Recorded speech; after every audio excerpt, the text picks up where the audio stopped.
Olá! O tema da nossa aula é Introdução ao Estudo do Direito. Nós trabalharemos conceitos e definições sobre normas jurídicas, fontes do direito e também poder legislativo. A palavra direito vem do latim e supõe a ideia de direção. Juridicamente, consideramos direito como norma de conduta social. Esperamos que as pessoas tenham uma conduta universal. Para isso, existem regras que devem ser seguidas. O poder político controla essas regras através da nossa legislação. O poder legislativo tem uma grande e fundamental importância, pois é o poder legislativo que elabora todas as leis.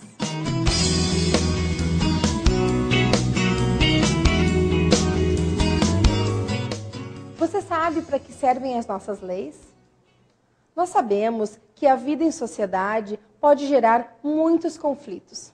E o direito vem exatamente para a pacificação social. Nós precisamos, de alguma forma, fazer com que as pessoas tenham uma conduta só. E essa conduta sempre tem um ordenamento na nossa legislação. Portanto, a lei tem como objetivo a realização da justiça, sendo garantida pelo poder de coerção do Estado. Considera-se a lei como um dos tipos de norma jurídica. As normas jurídicas são regras que se estabelecem para disciplinar o comportamento do homem na sociedade, realizando o ideal de justiça, solucionando equilibradamente os interesses em conflito.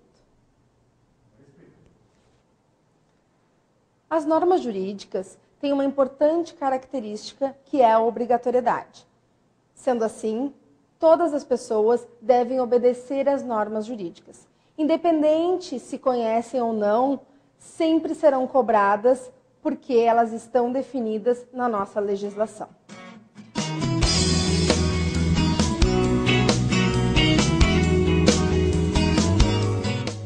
As fontes do direito se subdividem em duas. A fonte material, que é o motivo pelo qual se cria uma norma jurídica, e as fontes formais, que são os meios pelos quais essas normas jurídicas são conhecidas.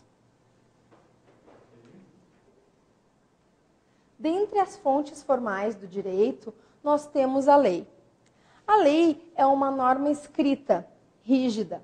Nós podemos exemplificar utilizando o Código Civil, o Código Penal ou até mesmo o Código do Consumidor. Todas essas são leis escritas e rígidas e devem ser cumpridas por toda a população. Temos também como fonte do direito o costume. O costume, ele é um comportamento aceito pela sociedade.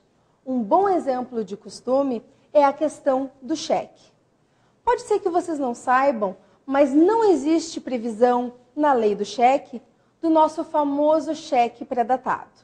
O cheque pré-datado é um costume, é uma prática aceita pela sociedade, por isso considera-se como fonte do direito.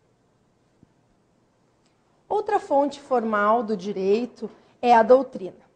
A doutrina é um conjunto de estudos sobre o direito.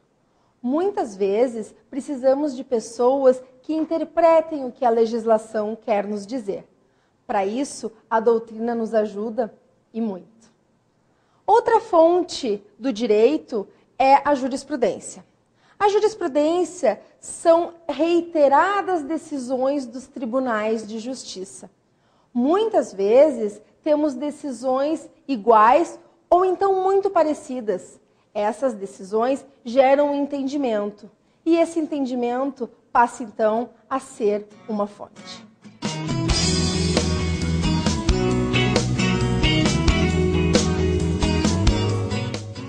Passamos agora ao poder legislativo.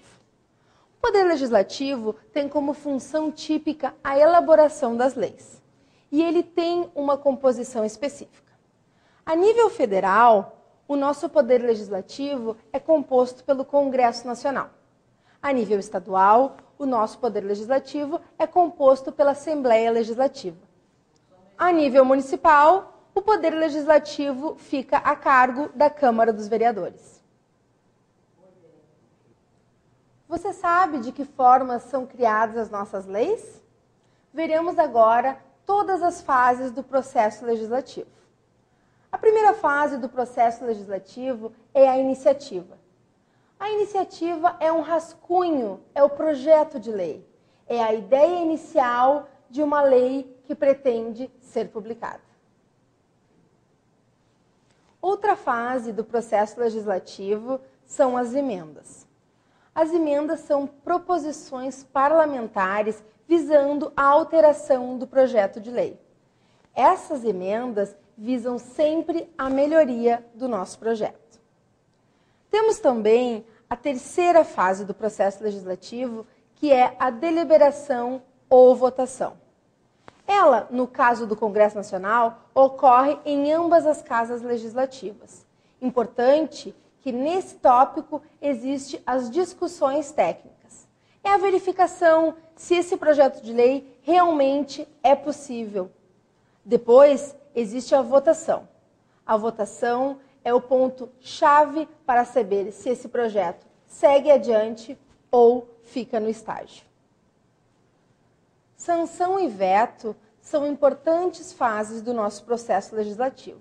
São atos de competência exclusiva do presidente da República, por exemplo. A sanção é a concordância com o projeto de lei. Já o veto é a discordância. Esse veto pode ser parcial ou total, mas sempre deve ser justificado. A promulgação é o ato pelo qual se atesta a existência de uma lei. A promulgação deve ocorrer em até 48 horas após o projeto de lei ser aprovado. A publicação encerra o nosso processo legislativo. Ela é a comunicação feita a todos, através do Diário Oficial, da existência de uma nova lei no nosso ordenamento jurídico.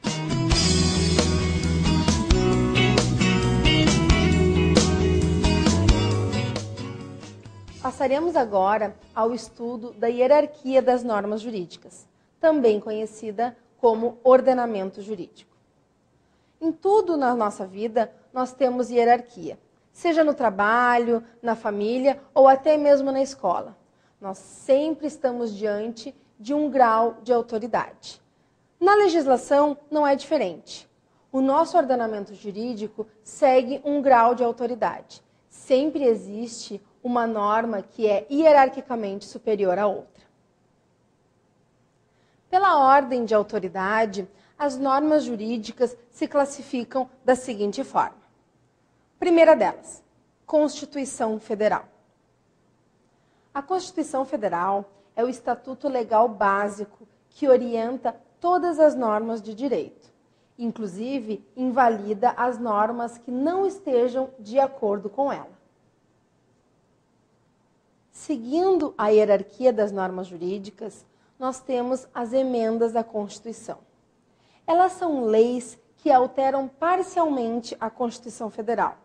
Elas sofrem algumas limitações, pois a Constituição Federal deve ser obedecida por todas as outras leis que estão hierarquicamente inferiores